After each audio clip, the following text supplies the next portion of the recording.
बिस्मिल्लाहिर्रहमानिर्रहीम। अस्सलाम वालेकुम नाज़रीन, आप देख रहे हैं अंदाज। मैं आपका होस्ट जमाल सिद्दीकी। उम्मीद करता हूँ आप खुश व खुर्रम होंगे। नाज़रीन कराम, आज MQM ने अपना वादा वफा कर दिया, या कह लें कि अपोजिशन के साथ मिल बैठे और वज़ीर आज़म को टाटा बाय कर दिया। बहुत सी रूमर्स फैलती नज़र आई कि 1.5 अरब रुपए में ये डील हुई है और बहुत सारे मामला जो मुफाहमती याददाश्त साइन की गई है वो भी हुआ है। और इसमें कुछ लोग ये भी कहते नज़र आए कि डॉक्टर खालिद मकबूल सिद्दीकी राज़ी नहीं थे और आमिर खान जो हैं वो राज़ी थे।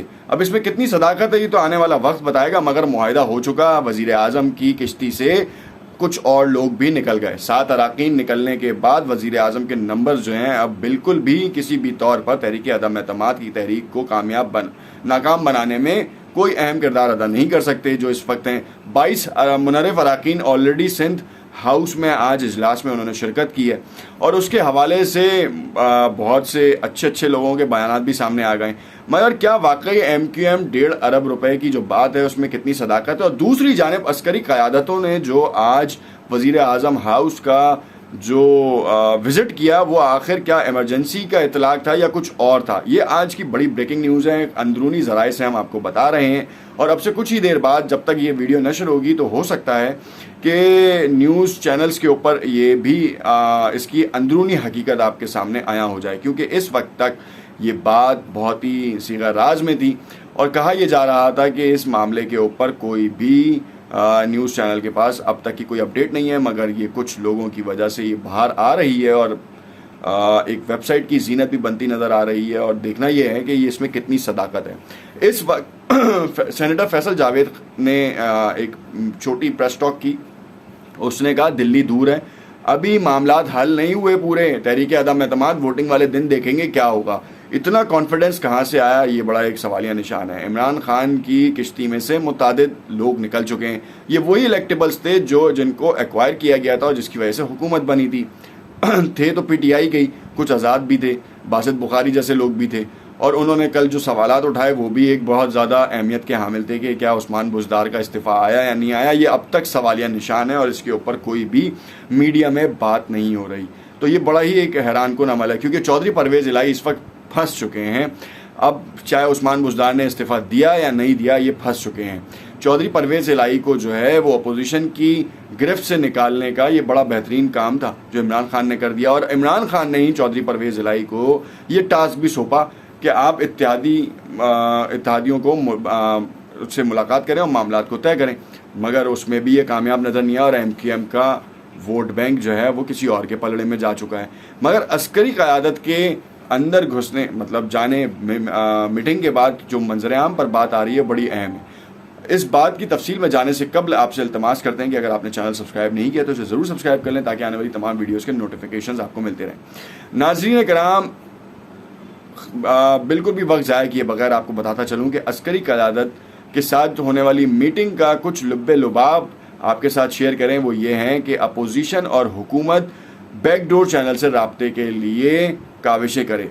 अब हुकूमत अपोजिशन से करे या अपोजिशन के साथ जो है ना हुकूमत का मामला हो, दोनों में जो मॉडरेटर है वो फ़ौज बने, अस्करी क़यादतें बने। एक तरफ कहा यह जाता है कि अस्करी क़यादतों को जो है ना वो सियासत से दूर रखा जाए, वो मामलात में दखलंदाजी ना करें, और जब नहीं करते तो फिर आप बुलाते हैं मॉडरेटर के तौर पे। ये तो शुक्र है कि वो कोई ऐसा इकदाम नहीं कर रहे।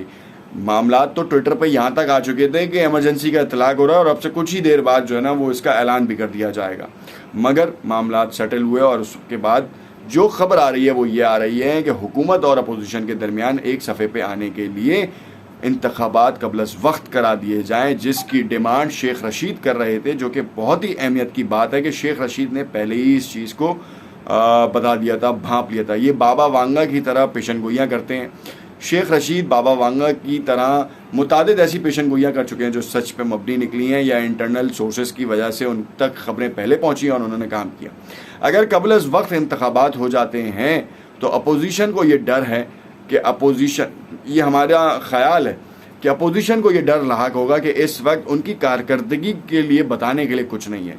इमरान खान पे बैशिंग तो वो पिछले कई अरसे से कर रहे हैं, 3.5 साल से तो बहुत ही शदीद कर रहे हैं, मगर उनके पास कुछ हल नहीं है। अभी इस वक्त 20 रुपये पेट्रोल बढ़ने को है। अगर अपोजिशन इक़्तिदार में आ जाती है तो ऐसा मुमकिन नहीं है कि वो 20 रुपये कम कर दे, वो भी 20 रुपये बढ़ाएगी। चाहे इसमें से कोई भी इंडिविजुअल आ जाए। इसाक डार जो बजट बना रहे हैं लंदन में बैठ के, वजारत ख़जाना की कुर्सी संभालेंगे या नहीं संभालेंगे, ये बड़ा सवालिया निशान है, क्योंकि हल्फ तो नहीं उठाया उन्होंने। अब आने के बाद क्या उसमें तरमीम आती है, क्या वो हल्फ उठा सकते हैं या नहीं। MQM ने जो पीपल्स पार्टी के साथ राब्ते किए और उसके बाद याददाश्ती मुफाहमत के ऊपर जो उन्होंने याददाश्तों पे साइन किया है, उसमें सबसे पहला जो पॉइंट है वो है जो फोर्सफुली FIRs लॉन्च की गई हैं, केसेस बनाए गए हैं, उनको विड्रॉ किया जाए। दूसरे, उनके ऑफिसेस को खोला जाए। तीसरा, जो उनका जो बेसिक वो है कोटा सिस्टम, उसके ऊपर काम किया जाए, बल्दियाती निज़ाम किया जाए। कमिश्नर और मेयरशिप का जो है नाम इनके पास किया जाए। 3 नाम हुकूमत को, जो मतलब पीपल्स पार्टी को MQM देगी और उसमें से सिलेक्शन होगी और उसके बाद मामलात को हल होगा। गारंटर में जो हैं वो ख्वाजा साद रफ़ीक हैं और इसी तरीके से मौलाना फजल रहमान है और बिलावल भुट्टो जरदारी के साथ ये मामलात तय पाएँ। देखना यह है कि इस वक्त पीपल्स पार्टी के साथ मामलात तय करने में राब्ता कमेटी के मुतादिद अरकान जो हैं वो नाला नज़र आए और क़यादत के ऊपर इतना इत्मीनान नहीं था। क़यादत के मुतादिद रहनुमा तो क़यादत के साथ थे, मगर बहुत से ऐसे रहनुमा भी हैं जो इस हवाले से कह रहे हैं कि हमें पीपल्स पार्टी के साथ पिछले 30 से 35 साल हो गए हैं, गाहे बगाहे हम उनके साथ रहते हैं, तो क्या उन्होंने हमारा कभी इस तरह का ख्याल किया? अगर नहीं किया तो ये एक बड़ा सवालिया निशान है कि अब हम क्यों कर रहे हैं। दूसरी जानिब पीपल्स पार्टी ने बड़ा स्मार्ट मूव खेला है और बड़ा स्मार्ट मूव ये कि पाकिस्तान की मेट्रो सिटीज़ की एक बड़ी जमात को अपने साथ मिला लिया है, जिसके माजी में 25 MNAs तक उनकी तादाद पहुंची और आज जो है वो 7 की तक है। अब इलेक्शन कबल अज़ वक्त कराने की जो बातचीत की जा रही है उसमें सबसे बड़ा डेंट किसको पड़ेगा? सोशल मीडिया के ऊपर जो सवालात आ रहे हैं MQM के और पीपल्स पार्टी के, तो ये कहा जा रहा है कि पीपल्स पार्टी ने पिछले 3.5 साल में कराची में अपना वोट बैंक बहुत इस्टेब्लिश किया है और उम्मीद है कि MPAs की सीट तक तो वो निकाल लेंगे। अगर MNA नहीं भी निकाला तो MPAs की सीट निकाल लेंगे। मुतादिद इलाकों में जो उनके कारकुनान हैं वो पुराने MQM के साथी रहे हैं और अब जो है उन्होंने फुल फ्लेज काम करना शुरू कर दिया है। मेट्रो सिटीज़ में ख़ास तौर पे कराची में पहली बार MQM के बजाय पीपल्स पार्टी इतना सर्कुलेट कर रही है। चौराहे पे परचमों की बहार है, बाकायदा तौर पर रैलियों के लिए। अब से कुछ दिन कबल जो ये रैलियाँ निकली थी उसके लिए कराची से गाड़ियाँ भर भर के गई हैं और कराची से ताल्लुक़ रखने वाली जमात के पास कुछ नहीं था, वो हुकूमत की इत्तेहादी थी, मगर हुकूमत की इत्तेहादी होने के बावजूद कराची के लिए ऐलान करदा पैकेजेस के ऊपर कोई बातचीत नहीं की गई। अगर हुकूमत नहीं सुन रही थी तो इस तरीके अदम एतमाद से पहले ही उनको बाहर आ जाना चाहिए था, मगर नहीं आए। तो ये बहुत सारे सवालात जनरेट करता है कि आखिर क्यों। और देखना ये है कि अस्करी क़यादत क्या इंतखाबात के लिए अपोजिशन को मनाती है या फिर पहले एंट्रिम या केयर टेकर या जो शहबाज शरीफ को कहा गया है कि उनकी गवर्नमेंट बनेगी।